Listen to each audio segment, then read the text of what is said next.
सगळं पाणी जसं कोल्हापूरला झालं तिथं कॉलम नव्हते जेव्हा ते पाणी आलं तसं हे सगळं पाणी हा रस्ता अडवतं.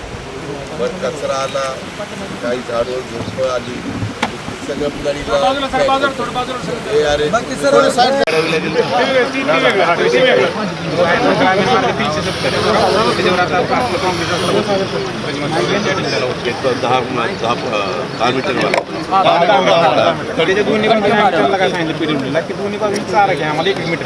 आणि ते पाणी दोन्हीकडे डायव्हर्ट झालं ना ते एवढं पाणी फ्लो येणार जाय का बरोबर आहे आमच्याकडेच आहे.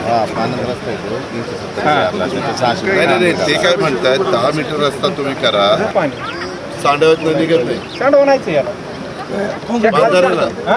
बंधाऱ्याला सांडावा किती सांडावा सिमेंट बंधारे सिमेंट पाणी येतच नव्हतं. 15ची उंची आणि खालच्या केली ना. पाऊस हा पाऊस कधी आयुष्यात झाला नव्हता. एवढा मोठा पाऊस बंधारा